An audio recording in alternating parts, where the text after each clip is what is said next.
So, I'm sure that had I let him, Ariel would have, given me this really, really big introduction. But anyway, I'm just a guy.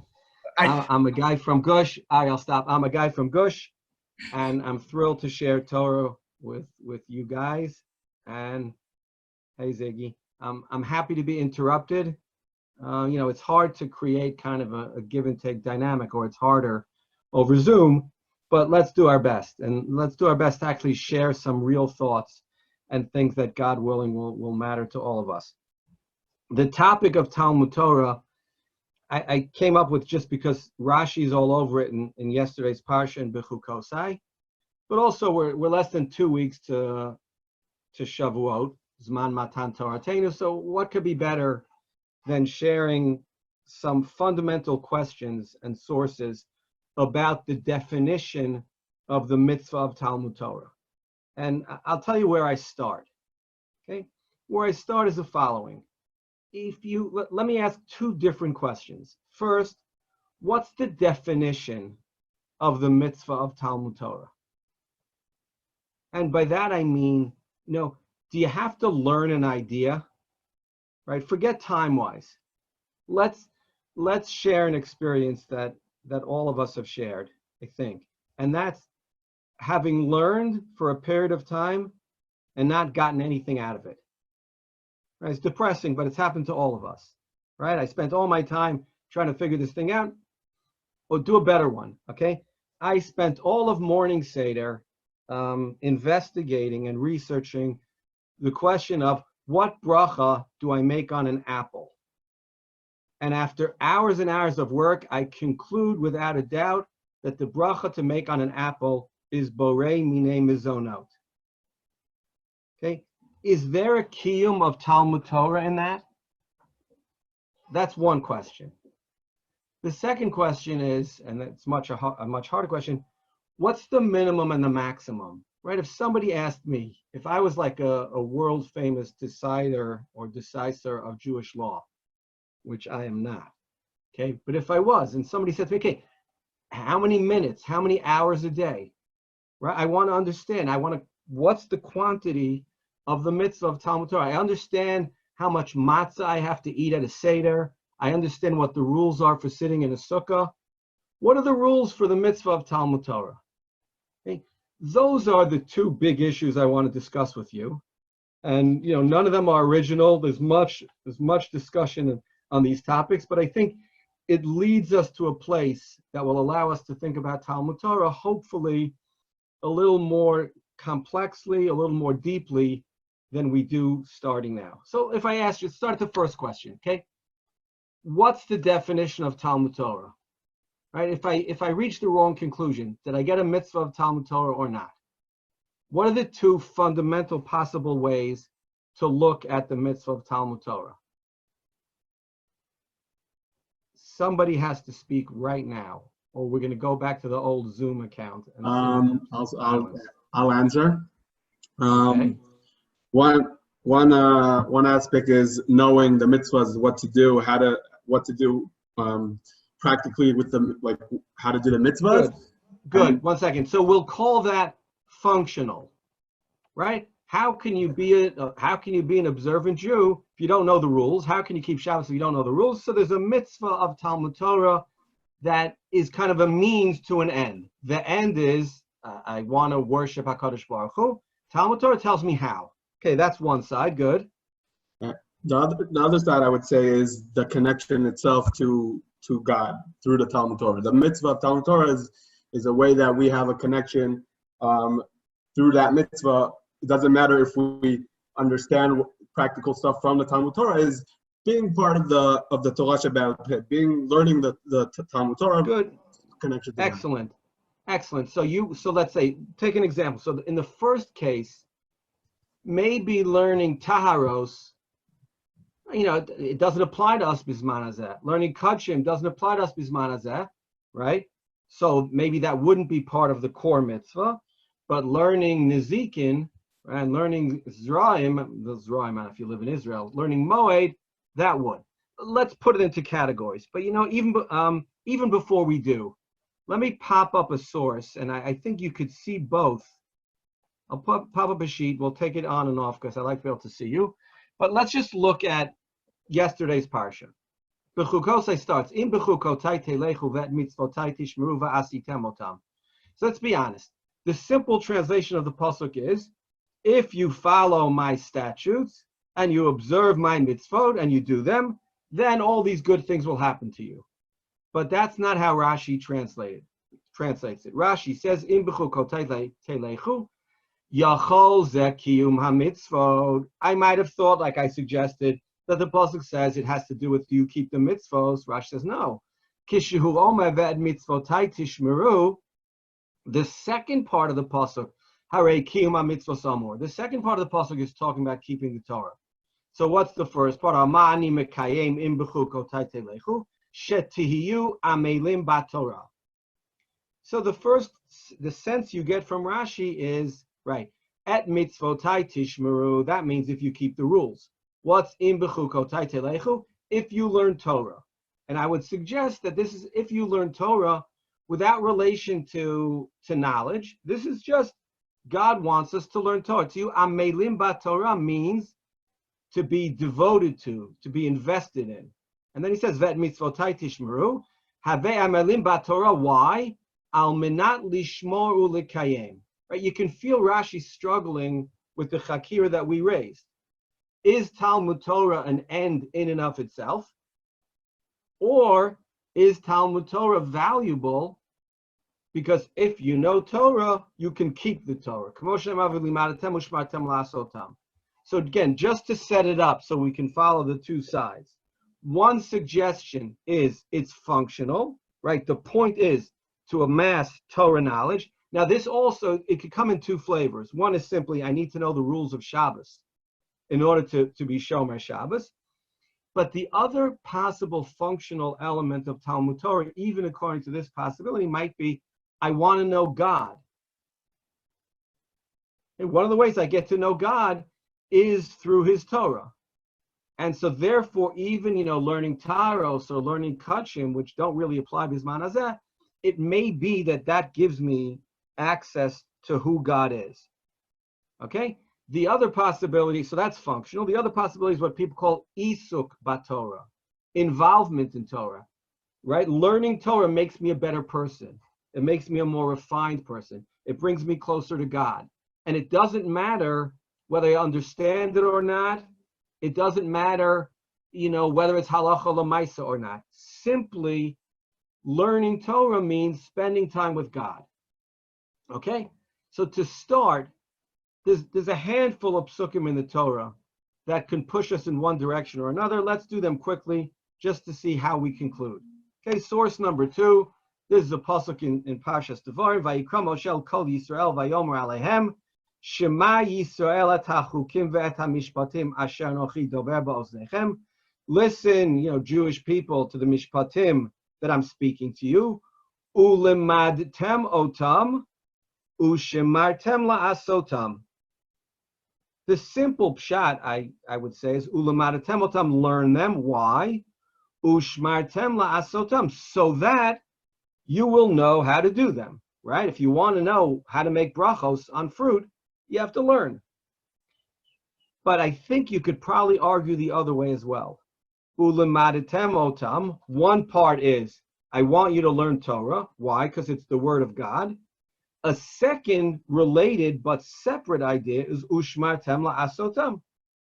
Separate and apart from learning Torah is the obligation to observe Torah. Okay, so I think the simplest reading of source number 2 is that Torah is not functional but an end in of itself, but you can also see within it the other side as well. Okay, source number 3. This is the pasuk that everybody knows. It's from Shema. Vishinantam levanecha v'dibarta bam, right? You should teach it to your children. By the way, it's interesting. A lot of the mefarshim, a lot of the poskim, when they try to describe the mitzvah of Talmud Torah, they do it relative to a parent's obligation to teach their child. It's also functional, right? You've probably read articles about this. Educators or experts in education will all say the same thing. How do you know if you know something? If you could teach it, right? How do you know if you understood a Gemara? Well, if you could explain it to somebody else. So the teaching part of Torah could also be part of the definition of how I know if I understand it. But again, the pasuk says V'shinantam levanecha v'dibarta bam b'shivtecha b'veitecha u'v'lechtcha v'decha v'shalvecha v'kumecha. Okay, in all the different ways. So V'shinantam levanecha, you have to teach your son v'dibarta bam, and you have to speak in Torah. So is that functional, right? Is that speak in Torah so that you'll know how to observe it? Or is it an end in and of itself? Speak in Torah because that brings you closer to God, because God wants you to speak in Torah. So it turns out there are two Gemaras, and each one takes one of the sides. Source number 4, the Gemara in Kiddushin Daf Lamed Amud Aleph says, Tanu Rabbanan V'shinantam. What does the word V'shinantam mean? Sheyehu divrei Torah mechudadin beficha. That the words of Torah should be sharp within you. What does that mean?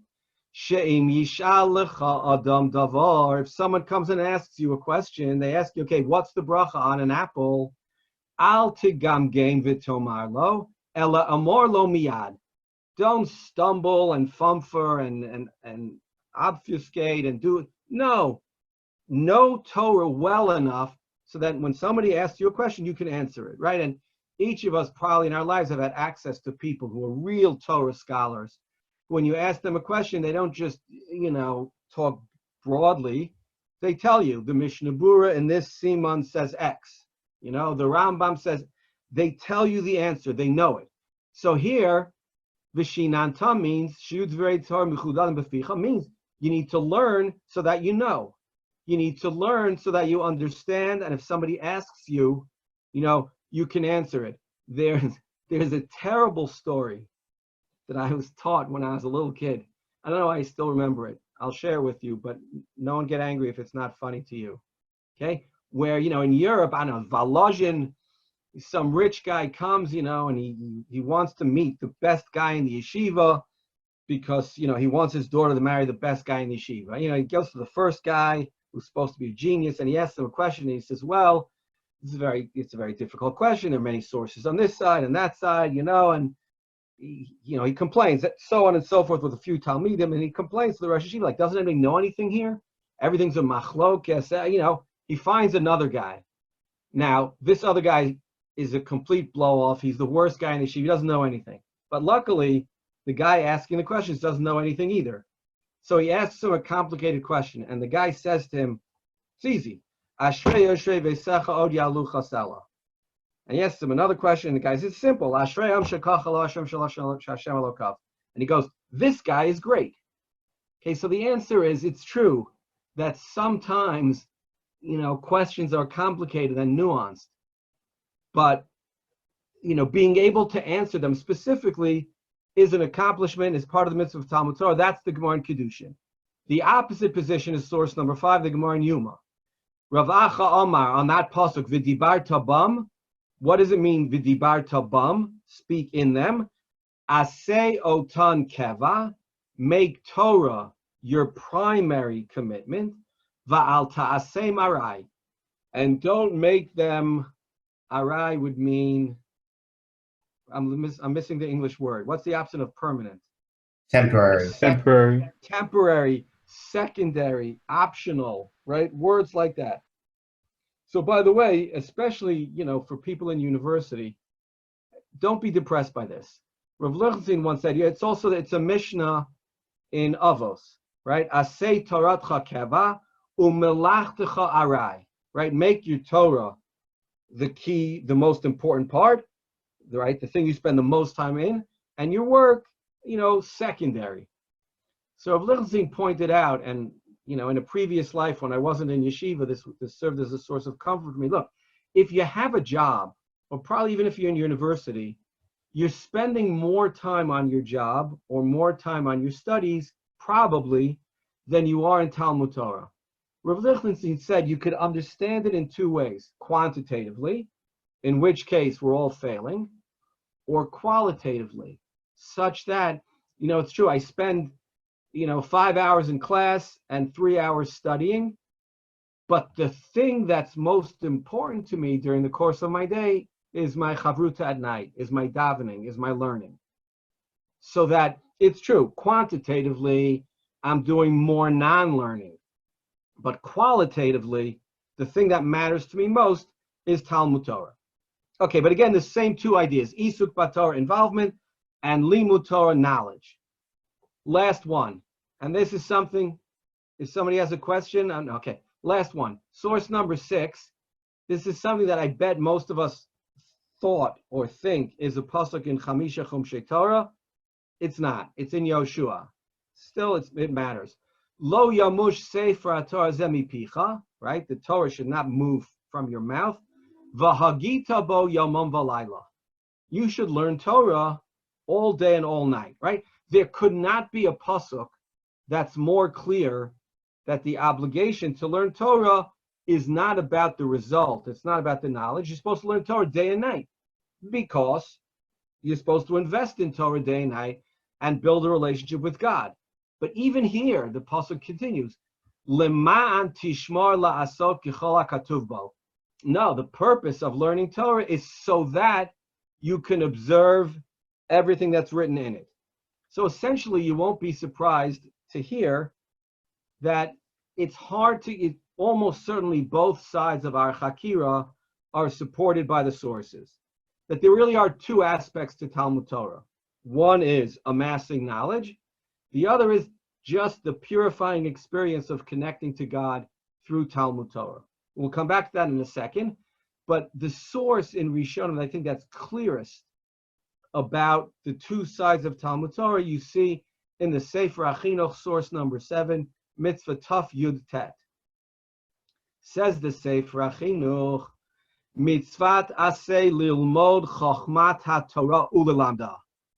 The mitzvah of Talmud Torah is to learn the ideas of Torah and to teach it. And if you miss the point, he says very clearly, Kloma, as if to say, Ketzad, how? I'm sorry, Ketzad na'aseh ha-mitzvot v'nishmor mima shemina'anu hakel mimenu. The purpose of Talmud Torah is to teach me how do I do the mitzvah of lulav and how do I avoid eating basar b'chalav. How do I do mitzvot aseh? How do I refrain from violating mitzvot lo taseh?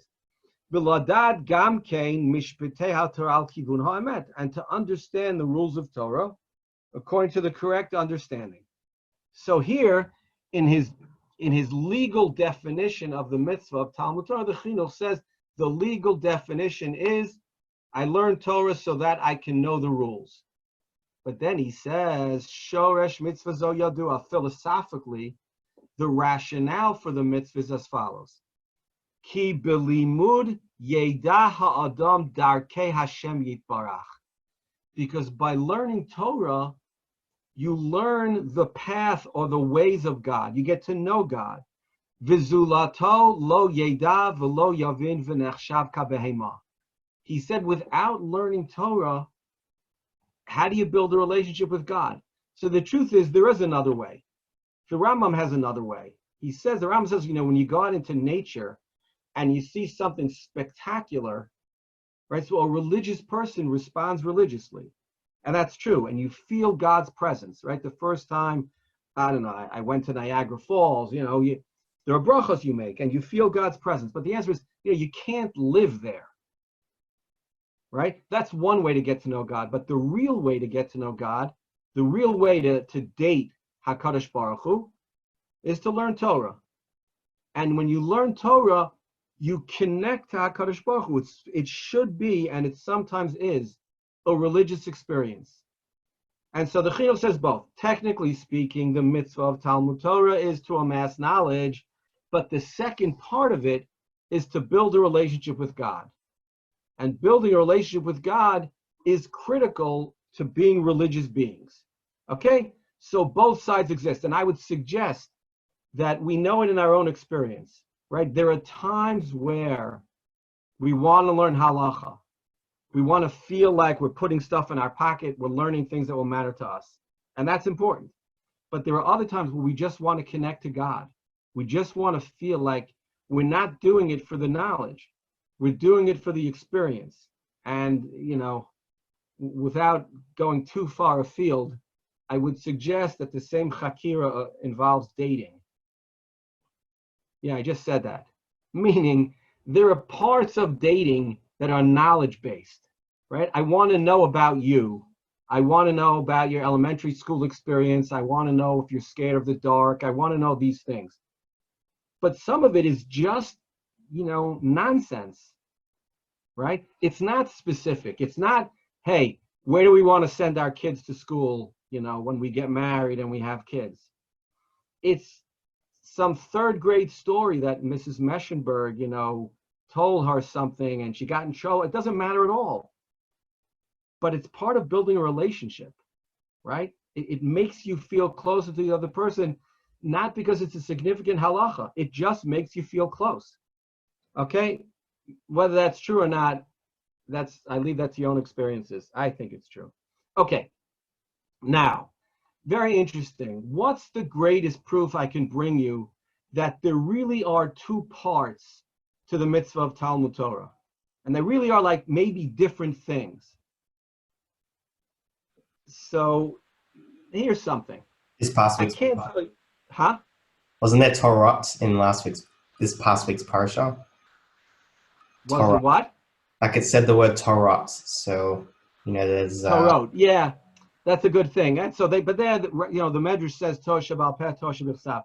I have a different idea. Okay, almost every single mitzvah that we do has one bracha. Okay, just, matzah has one bracha, sukkah has one bracha, shofar has one bracha, lulav has one bracha. Normally, I'm not counting Shechianu. Shechianu is like this thing. So you'll think about, Purim and Chanukah, which have, lahadlik ner shel Chanukah and she'as anisim. That's drabanan. Okay? But overwhelmingly, we have mitzvahs. They have one bracha. An example of something that has two brachas, which we're not going to talk about because we don't have the time, is bris milah, which has a Asher Kishem Savana, right? Ala Mila and Lahachniso Bibrito Shel Avram Avinu.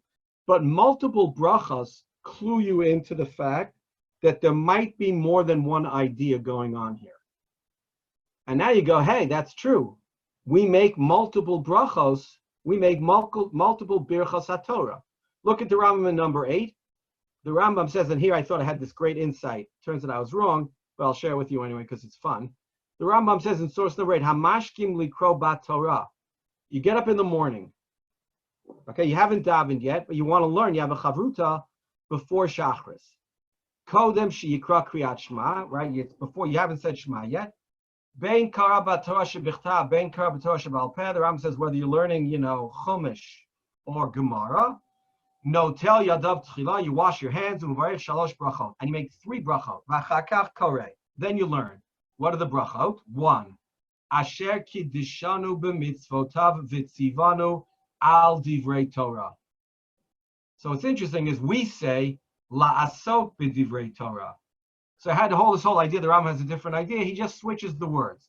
So one bracha is on involvement in Torah. Then va'arevna Hashem l'kinu divrei Toratecha, right? Make Torah sweet for us. Help us enjoy Torah. Help our children become learners of Torah.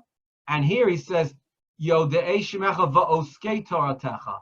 We say, V'lomdei Toratecha lishma, Baruch Hashem amlei Torah l'Am Yisrael. Doesn't matter which nusach you have. The idea is there's one bracha on amassing Torah knowledge. There's another bracha on the joy of being involved in Talmud Torah. Unrelated to gaining knowledge, just the joy, the involvement in Talmud Torah. Then the third bracha is just on how lucky we are. It's on what Reb Chaim Brisker called the Chevtza Shel Torah. It's the bracha we make 7 times on a Shabbos when we read Torah. That's as if, Torah was an apple, and there's a thing in front of you called Torah, and now I have access to it, so I make a bracha. But the idea that there are 2, I guess 3, but primarily 2 birchos HaTorah supports the idea that there's more than one theme. There's involvement in Torah, and there's amassing Torah knowledge. Now, this gets us, first of all, any questions at this point? People still with me? It's okay? Okay. So we've gotten to this point. Now let's ask, the halacha l'maisa question that I raised at the beginning, and that's terrifying for some of us. What if you spend 2 hours on a Tosfos and you got nothing out of it, right? Or what if, as I suggested, you reach the wrong conclusion? You look at a halachic subject, and you reach the conclusion that a sukkah that, allows rain in is puzzle, which is obviously not the din. It's the opposite, right? You get the wrong conclusion. Or you learn things that are shalo kahalacha. This is unbelievable. Rav Moshe Feinstein has a tshuva on this. Let's say you have a seder in the morning before Shachris, and all you do is learn Beis Shammai's shita on everything, and we don't paskin like Beis Shammai. Well, is that a kiyum in Talmud Torah? And here Rav Moshe Feinstein, who hopefully Rav Moshe Feinstein, when I was growing up in America, Rav Moshe Feinstein was the final word. He was the posek achron. When he said something, everybody fell into line. He was also a lovely, lovely person. So look at source number 8. I'll read it quickly, but it's fascinating. It says Rav Moshe, "Aval ika od inyan gadol." It's another big idea. Sha'af b'tchila shnei deyot. Okay, I'll just give you some of it without reading it inside. Rav Moshe Feinstein says that both sides of a machloket represent Talmud Torah. Okay? He quotes the famous Gemara in Eruvin, Yud Gimel, second line. Look where the cursor is. Al machloket Beis Shammai. The Gemara says, but Beis Shammai were fighting for years. Yatsa bat kol va'amra. A voice came out from heaven and said, Elu ve'elu divra Elokim chayim hein. Both sides represent the word of the living God. V'halacha kebeit Hillel.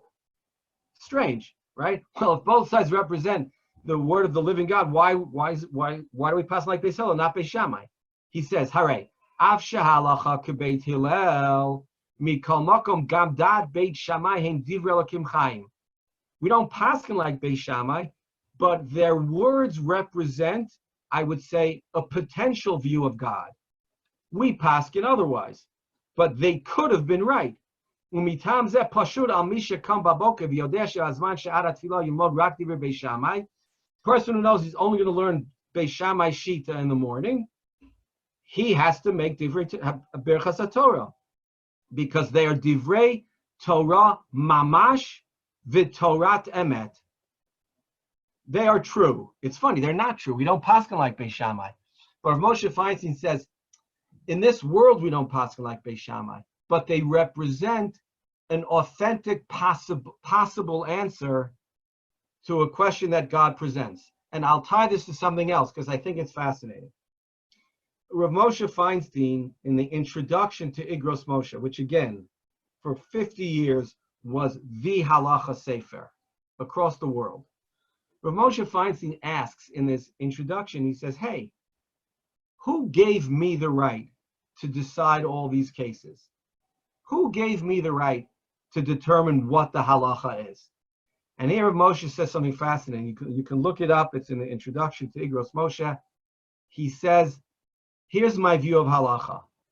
He said, if a person like me has devoted his life to the sources, okay, he's trying as hard as he can to understand halacha, and he does it l'shem shamayim. He really, really wants to understand, God's position. So long as he doesn't make a mistake, and by mistake, Rav Moshe means, he's unaware that there's a Gemara that deals with this issue. He's unaware that the Shulchan Aruch deals with this issue. It's really a question of first impression. So, example, okay, they make up in 1960, they make up this thing called a timer. It's an amazing invention. You could plug your lamp into this machine and it could turn your light on and off during Shabbos. Okay? They want to know, is it mutter or asur? It's never been dealt with before in halacha. Rav Moshe Feinstein says, if I look at every source possible and I really, really want to get it right, and I really want to intuit God's decision, I am right even if I'm wrong. Because God has given control of the Torah to human beings. And often, says Rav Moshe, there's no one right answer. And I think it fits in with his idea that Elu ve'elu divrei Elokim chayim. that even the wrong answer can be the right answer. Now, obviously, you and I don't get to decide, right? Only real poskim get to decide.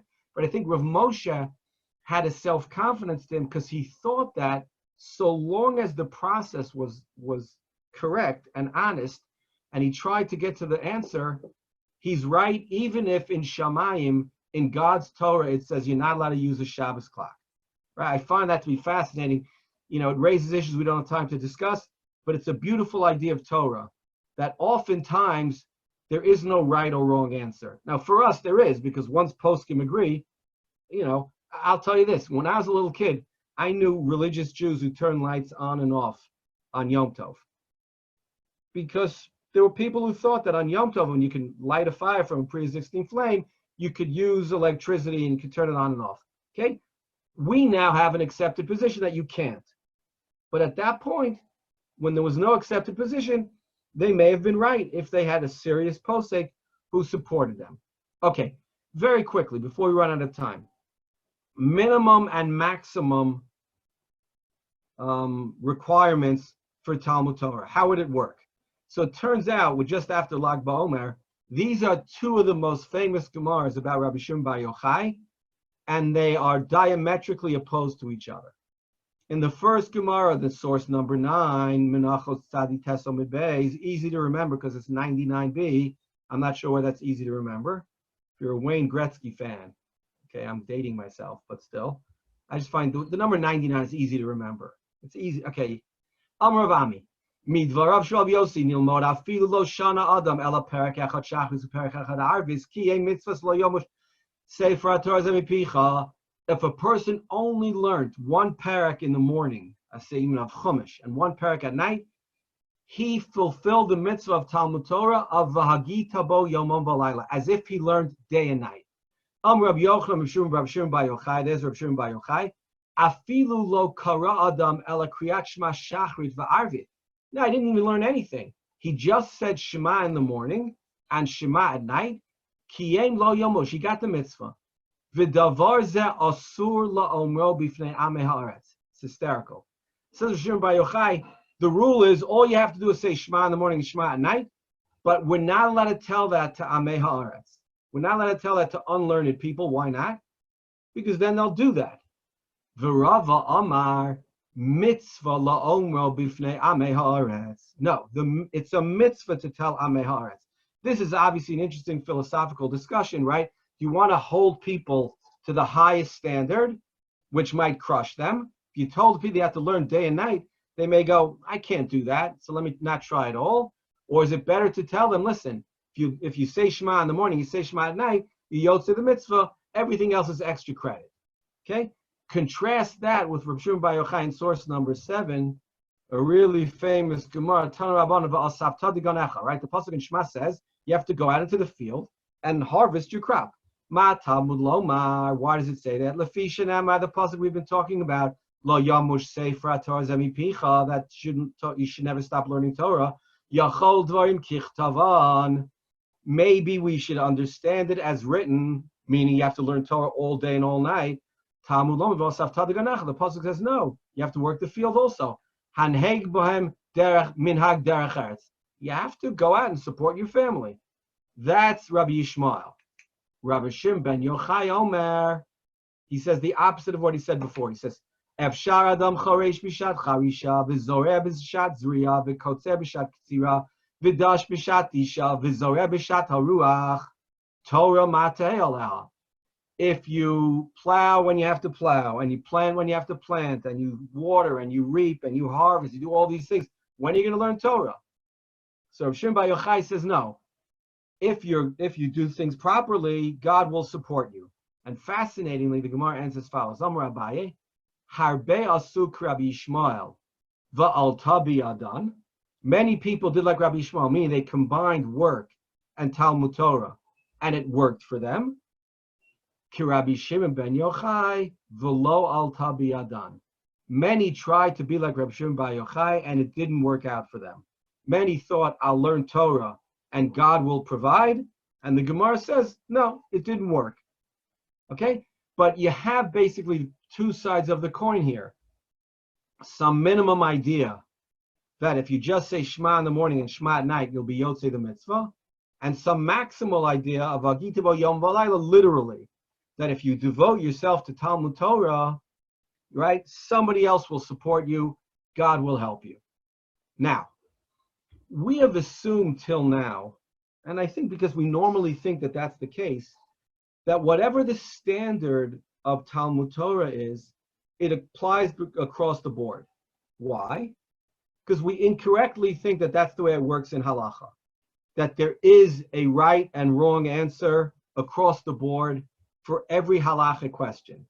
And the answer to that is, it's not true, right? Just an easy example, right? When I was a little kid, ice cream sandwiches were a big deal. We took like the brachos be, right? And the answer was, what bracha do you make on an ice cream sandwich? It depends. If you're hungry and you're doing it for the sandwich, you make a mizonos, right? If you're not and you're doing it for the ice cream, you make a shahako. A lot of halacha is more individualized than we give it credit for. And in order to get done on time, we'll just skip to the last source. And this is a staggering Or Sameach. He lived in the 1800s. He was also known as the Meshech Chachma.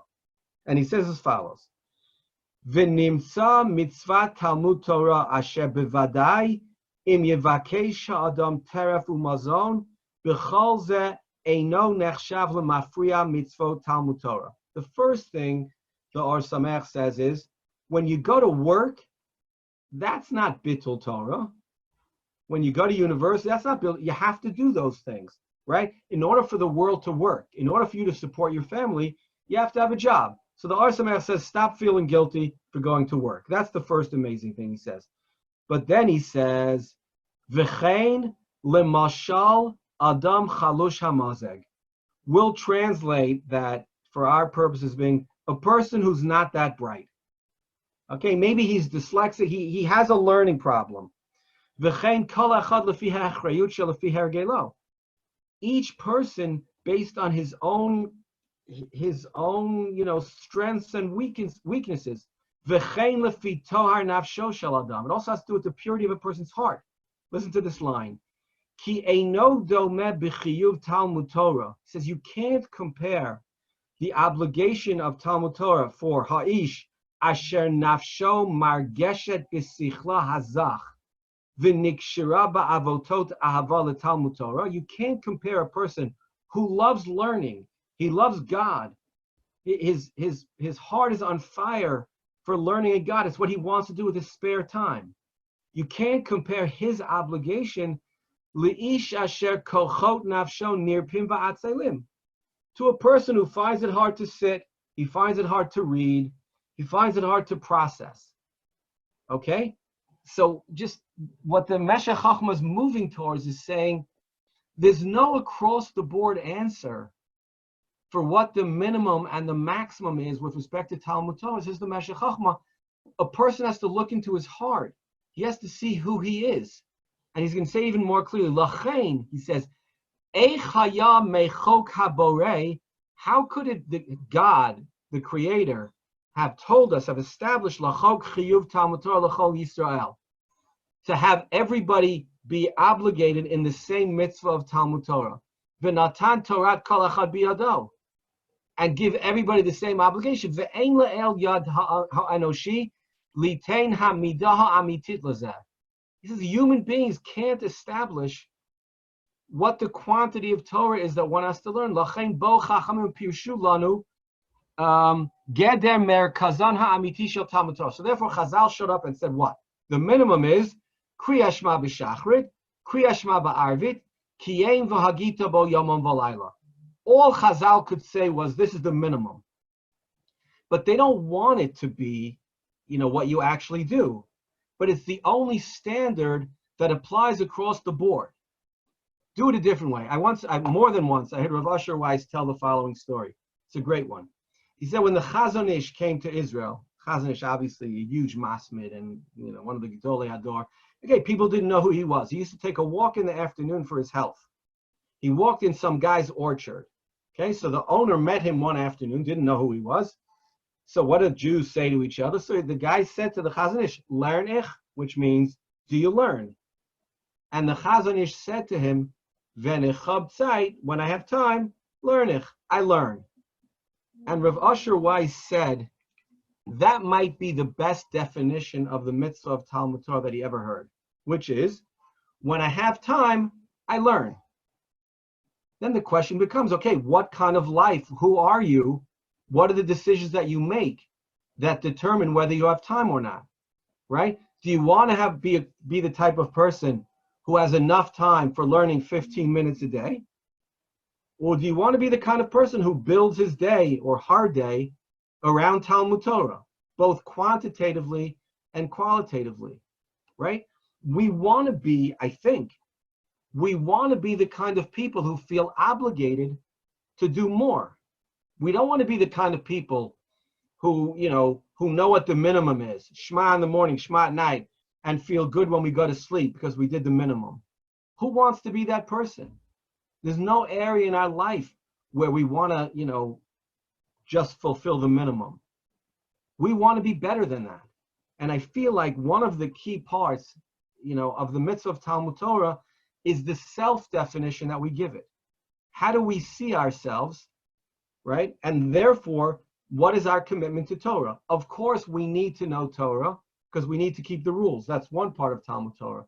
But the bigger part, I think, the second and bigger part is, how connected am I to God? How much do I want to build my day around Talmud Torah? Not so that I'll be smarter, just so that I'll love God more. And I'll say more than that. Not only do I think that the standard varies from person to person, and I'm sure of that, because that's what the Or Sameach says. Not only do I believe that it varies from person to person, I'll say this. I think it could change from day to day. It could be that when a person's in the middle of finals, he has no time, and the minimum has to suffice. But on another day, or do it this way, it could be that on a Friday, there's no time, you're rushing, you have class, you have to do all these things. But on Shabbos, right? Maybe the chi of Talmud Torah on Shabbos, I'll just make it up, is 5 hours, make up a number, and the chi of Talmud Torah on Friday is 15 minutes. I don't know. What I know is if we take the mitzvah of Talmud Torah seriously, we'll ask ourselves these questions. We'll ask ourselves whether we want to, be happy with a minimum or whether we aspire to more. It's all in the self-definition. But know this, the answer to the mitzvah of Talmud Torah, the answer is known only by each of us individually. We know what we're capable of. We know what we aspire to do. And if a person aspires, to be a great physicist or a great mathematician or a great philosopher or a great fireman or a great plumber, I could keep going. I know a lot of jobs, okay? He ought to aspire, he or she ought to aspire to be great in Torah and to feel close to God and to want to do things in primary sources, not just secondary, not just hear it, but to look at the sources and plow through them and work hard at them. Okay, at the end of the day, I've raised a bunch of options in terms of what Talmud Torah is. Is it functional? Is it our involvement in it? Is it both together? But in the end, the real message is, it's what we make of it. And the more committed we are to it, the higher standards we'll hold ourselves to. And, we have, less than 2 weeks till Shavuos, right? You could feel the countdown. It's weird, right? If it was me, I would do Sfiras HaOmer, like soccer. No, I wouldn't do it like soccer. I'm sorry, that's the opposite. I would do it like American sports, because Americans are idiots. So they can't add going up. So when you look at the clock in America, it tells you there's 4 minutes left in the game, right? In soccer, you have to know, you have to add up to 90. And then, some guy in short pants is going to arbitrarily decide how much extra time we're going to play. You never know. It wouldn't work for Americans.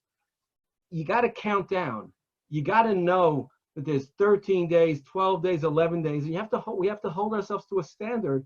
We're actually working towards something so that, I don't know what Shavuos is going to look like where you guys are, whether shuls could possibly be open and there could be communal learning. But we got to work to holding ourselves to a higher standard. Okay? I thank Ariel for asking me to give this shiur. It's always a merit to me and an honor to share Torah with a lot of exceptionally good-looking former Talmidim. These guys, this is a good-looking group, right? And new people who I just met. I really, really appreciate the option. I wish everybody a Chag Sameach if I don't see you before then, and happy to do it again. Bye, everybody. Thank you. Thanks, Rob. Thanks, Thanks. Thanks. Yeah. Thank you. Thanks, Album, as well, for organizing. Okay. Pleasure. Thank you very much. Bye. I had a whole intro planned, but then got so mixed up. All it was is that what a great privilege we have to listen. You'll email it to me. I'll read it to my children at dinner. All right. It won't be as good as Rav Osher Weiss's was the other way, but Yeah, and it probably worked out better. But thank You're you, right everyone. about that. Tikkun All Lel right. program starts tomorrow night. Great speakers as well. Thank you to Eli, and thank you for everyone for being so flexible tonight. Okay. Oh, yeah. Bye, everybody. That's all right. Yeah. Let's go. Oh. Elbow. 1 second, just stopping the recording.